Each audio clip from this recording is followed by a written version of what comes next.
Hello எல்லாருக்கும் வணக்கம். என் பேரு ஆதர்ஷ். இந்த வீடியோல ஜிம்பாப்வே வர்சஸ் இந்தியா முதல் T20 ரிவ்யூ பண்ண போறேன். இந்தியா அந்த மேட்ச் 7 விக்கெட் கையில வச்சு ஜெயிச்சுட்டா. அப்ப இந்த ரிவ்யூக்குள்ள போயிடலாம். பிளேயிங் லெவன் ஆரம்பிச்சேன்னா இந்தியாவுக்கு நான் என்ன சொன்னேன், ஹர்ஷ் தூபே நம்பர் 7, ரிங்கு சிங் நம்பர் 6 சொன்னேன். அவ ஹர்ஷ் தூபே உக்காத்தி வச்சுட்டு சிவன் தூபே கொண்டு வந்தா. நான் ரவி பிஷ்ணோவை உக்காத்தி வச்சுட்டு சிவன் தூபே கொண்டு வருவான்னு நினைச்சேன். ஏன்னா ஹர்ஷ் தூபேவும் பேட்டிங் விளையாடுவார். ஆனா அவ அப்படி பண்ணல. நான் ஹரிஷ் தூபே தான் வழங்கியிருப்பேன். நான் திருப்பியுமே சொல்றேன். இப்ப சிவம் தூபே இந்த கேஸ்ல ஒரு 120 ரன் கொடுத்தா, அப்பயுமே ஒரு ஓவருக்கு 8 ரன் கொடுத்தார். ஆனா அவர் மோஸ்ட்லி ஒரு பேட்ஸ்மேன் தான். அந்த கேஸ்ல நம்பர் 7ல பேட்டிங் தேவைப்பட்டதுன்னு யோசிச்சானா, குணால் பாண்டியா ஹரிஷ் தூபேயோட பேட்டிங்ல நல்லா பண்ணியிருந்தார், பவுலிங்லுமே நல்லா பண்ணியிருந்தார். அவரை கொண்டு வந்திருக்கலாம். ஹரிஷ் தூபே நான் குறை சொல்ல, அவரை தான் நான் வளைந்திருப்பேன் இந்த கேஸ்ல. ஆனாலுமே இப்ப ஹரிஷ் தூபே பேட்டிங் விளையாடாதது, அவ்வளவு விளையாடாததுனால அவர் கொஞ்சம் விளையாடுவார் ரெட் பால் கிரிக்கெட்ல. ஆனா T20 கிரிக்கெட்ல சிவன் தூபே ஒரு பவர் ஹிட்டரா போட்டா. அந்த கேஸ்ட குணால் பாண்டியா கொண்டு வராதது எனக்கு புரியல. அது தவிர எல்லாருமே நான் சொன்ன மாதிரி தான் விளையாடினா. ஜிம்பாப்வேன்னு பார்த்தோம்னா நான் என்ன எதிர்பார்த்தேன்னா, மருமானிய ஓப்பனிங் இறக்குவா, பென்கரன் ஓப்பனர். ஆனா இந்த கேஸ்ல அவர் நம்பர் 4, சிக்கந்தர் ராஜா நம்பர் 5 நினைச்சேன். இப்ப முதல்ல டாஸை பத்தி சொல்லிடுறேன். இந்தியா ஃபீல்டிங் எடுத்தா அது ஜிம்பாப்வேக்கு நல்லதா அமையும். நான் அப்படி ஜெயிக்கிறது பத்தி நான் சொல்லல. ஆனா ஒரு முதல் பேட்டிங் விளையாடி ஒரு 170 ரன் அந்த மாதிரி அடிச்சானா இந்தியா சேஸ் பண்ணியிருந்தாலுமே அது ஜிம்பாப்வே நல்லா தான் வளைந்திருப்பான்னு நான் சொன்னேன்.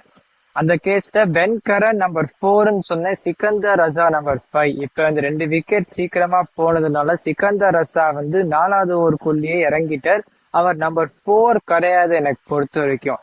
இப்ப நினைச்சுக்கலாம், நான் தான் ஒரு எக்ஸ்பீரியன்ஸ் பிளேயர், கேப்டன் பொறுப்பெடுத்துக்க போறேன்னு நினைச்சுக்கலாம். ஆனா அவர் நம்பர் 4 கிடையாது. இதே மருமானி ஓப்பனிங் பேட்ஸ்மேன், அவருக்கு வேற யாராலுமே மயங்க் யாதவ் போடுறச்சே பேட்லயே படல. அவர் ஒருத்தர் தான் கடைசியில அடிச்சிருக்கும் போது அவரை மேல இறக்கிண்டா. பென் கரன் ஒரு டெக்னிக்கலி சவுண்ட் பிளேயர், அவர் நம்பர் 4ல இறக்கிட்டு சிக்கந்தர் ரசா 5, ரயன் பல் 6 அந்த மாதிரி பண்ணிருக்கலாம். வெஸ்லி மாதவேரே ஒரு 39 ரன் அடிச்சார். ஆனா அவருக்கு பவர் ஹிட்டிங் இல்லைன்னு நான் சொன்னேன். ஓகே, 64 5 கொண்டு போனான்னு சொன்னா. ஆனா அந்த 125 அடிச்சதுனால மேட்ச் ஜெயிக்கிறதுக்கான வாய்ப்பே கிடையாது. சோ நான் என்ன பண்ணிருப்பேன்னா, வெலிங்டன் மசகாட்ஸா உக்காத்தி வச்சா. அவர் ஒரு நல்ல லெஃப்ட் ஆர்ம் ஸ்பின்னர். அவரோட ஸ்பின் கண்டிஜென்ட் என்னன்னா சிக்கந்தர் ரசா அப்புறம் வெலிங்டன் மசகாட்ஸா உக்காத்தி வச்சுட்டா. சோ ஒருவேளை அவர் அடுத்த மேட்ச் நான் கொண்டு வர பார்ப்பேன். இந்த மேட்ச் விளையாண்டா அப்படி ஜெயிச்சிருந்திருப்பான்னு நான் சொல்லல. ஆனா கண்டிப்பா நான் விளையாடுவேன்னு எதிர்பார்த்தேன். அப்புறம் கரெக்டா அந்த லெஃப்ட் ஆர்ம் சீமன் நேம் ஹூரிய எடுத்துன்னு வந்தா. அவர் ஒரு அளவுக்கு வேகமா போட்டார், அடி வாங்கினார். ஆனா அடுத்த மேட்ச் நான் விளையாடுவேன். எனக்கு பொறுத்த வரைக்கும் அவரையும் இந்த பிராட் எவன்ஸ் நினைக்கிறேன், கொஞ்சம் மெதுவா போடுற ஒரு பவுலர். அவர் முதல் சேஞ்ச் ஆரம்பத்துல கொஞ்சம் ரன் கொடுத்தார். நயம் ஹூரி ஒருவேளை அவருக்கு முன்னாடி எப்பயாவது ஒரு கொஞ்சம் க்ரூம் பண்ண உடனே போடலாம். ஏன்னா அவர் கொஞ்சம் வேகமா போடுறார். ஜிம்பாப்வே பத்தி நான் ஒன்னும் குறைய சொல்ல மாட்டேன். இந்த பிரையன் பிராட் முதல்ல அவுட் ஆன உடனே இந்த மேட்ச் ஜெயிக்கிறதுக்கு கஷ்டமா தான் இருந்திருக்க போகுது. சோ அதை பத்தி நான் இதே சொல்ல மாட்டேன். இப்ப இந்தியா பத்தி சொல்லணும்னா, இப்ப மயங்க் யாதவ் அவர் நான் என்ன சொல்லுவேன்னா, இப்ப கொடுக்கற வாய்ப்புக்கும் இந்த ஓடிஐல கொடுக்கற வாய்ப்புக்கும் வித்தியாசம் இருக்கு. ரெண்டுத்துலயுமே டிரான்சிஷன் சொல்றா.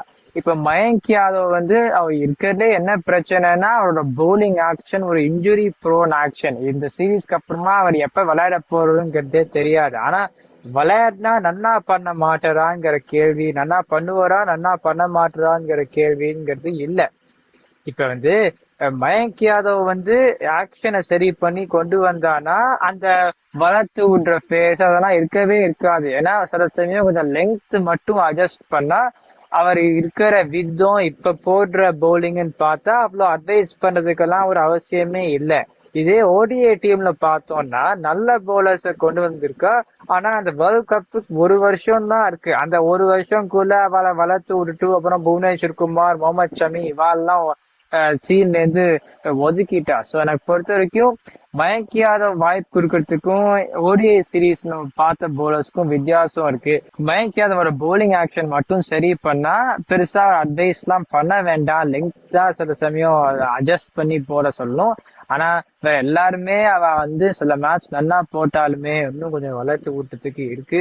ஸோ அந்த டிரான்சிஷன் பேஸ் நான் முன்னாடியே சொன்னேன், புவனேஸ்வர் குமார், முகமது ஷமி அவெல்லாம் அந்த ஓடிஐ வேர்ல்ட் கப் எடுத்துன்னு ஆனா ஒரு வருஷம் தான் இருக்கு. ஆனா அவ அப்படி பண்ண மாட்டா. சும்மா பிரின்ஸ் யாதவ் நான் என்ன எதிர்பார்த்தேன்னா, பிரின்ஸ் யாதவ், மயங்க் யாதவ் ஓப்பனிங் பவுலிங் போடுவா, அசோக் சர்மா ஃபர்ஸ்ட் சேஞ்சுன்னு நினைச்சேன். ஏன்னா நான் இந்த ஓடிஐ சீரீஸ்க்கு சொன்ன மாதிரியே பிரின்ஸ் யாதவ் எல்லாருமே திரும்பி வந்த உடனே நான் ஃபர்ஸ்ட் சேஞ்ச்ல தான் போடுவேன். இப்போ இந்த கேஸ்லயுமே அசோக் சர்மா வேகமா போடக்கூடிய ஒரு பவுலர். அவர் மயங்க் யாதவ் நல்லா போன்றிருக்கே அவர் சில சமயம் கொஞ்சம் ரன் கொடுத்தார். ஆனாலுமே அவர் சில நல்ல ஷார்ட் பால்ஸ் போடுறார், ஆனா ரன் கொடுத்தார். So Ashok Sharma first change, Prince Yadav opening 2வது ஓவர் தான் நான் கொடுத்துருப்பேன். சிவம் தூபே 4 ஓவர் 32 ரன் போட்டார். ஆனா ஹர்ஷ் தூபே தான் நான் வளர்ந்திருப்பேன். ஏன்னா குணால் பாண்டியா விட்டுட்டு பேட்டிங்னால ஹர்ஷ் தூபே உக்காத்தி வைக்கிறது எனக்கு புரியவே இல்லை. அதை பத்தி தான் நான் சொல்லுவேன். அப்புறம் வைபவ் சூரியவன்சி இந்த மேட்ச் 50 அடிச்சுட்டார். இப்ப எனக்கு என்ன புரியலன்னா, இப்ப சஞ்சு சாம்சன் அந்த கடைசி T20 வர்சஸ் இங்கிலாந்து அவர் அந்த மேட்ச்ல ஒரு 50 அடிச்சிருந்தாருன்னா, வைபவ் சூரியவன்சி இந்த மேட்ச் விளையாண்டிருப்பாரா? ஒருவேளை அப்படியே நீ அடிச்சிருந்தாலுமே நீ இந்த சீரீஸ் விளையாட மாட்டேன்னு சொல்லியிருந்திருப்பாளான்னு எனக்கு புரியவே இல்லை. வைபவ் சூரியவன்சி அந்த மேட்சே டிராப் பண்ணிருக்கவே கூடாது. இந்த மேட்ச் 50 அடிச்சது பெரிய ஆச்சரியம் பட வேண்டிய விஷயமே இல்லை. ஸோ அதை பத்தி தான் நான் சொல்றேன். அபிஷேக் சர்மாவுக்கு இந்த முஷரப் பாய்னா நல்லா அந்த ஹார்ட் லெங்த் போட்டு அந்த back of length Mayank Yadav அடிச்ச லெங்தே முஷரப் பாணி அடிச்சார். அதனாலதான் அபிஷேக் சர்மா கொஞ்சம் கஷ்டப்பட்டார். அதோட வேற எந்த இதுவுமே இல்லை. இது எதிர்பார்த்த ஒரு இதுதான். இந்த அடுத்த மேட்ச் ப்ரீவியூன்னு நான் போட மாட்டேன். ஏன்னா எல்லா மேட்சும் இதே வெஞ்சில தான் விளையாட போறேன். ஸோ ஜிம்பாப்வேக்கு என்ன பண்ணணும்னா, மருமானிய ஓப்பனிங் போட்டுட்டு பென் கரன் நம்பர் 4 சிக்கந்தர் ராசாவோட என்ட்ரி பாயிண்ட்டை டிலே பண்ணணும். ஏன்னா அப்பதான் கொஞ்சம் அந்த நடு ஓவர்ஸை வச்சே கொஞ்சம் சௌரியமா இருக்கும். ராதர் தென் இந்த ஃபர்ஸ்ட் 4 ஓவர்ஸ் எனக்கு பொறுத்த வரைக்கும். ஸோ அதோட ஒன்றும் பெருசா வெலிங்டன் மசக்கார்ஜையும் கொண்டு வரலாம். அதோட பெருசா கொண்டு வரதுக்கு ஒன்றும் இல்லை. இந்தியா டீம் மாத்த போறது கிடையாதுன்னு நினைக்கிறேன். ஆனா நான் ஹர்ஷ் தூபே விளையாடுறத பத்தி யோசிப்பேன்.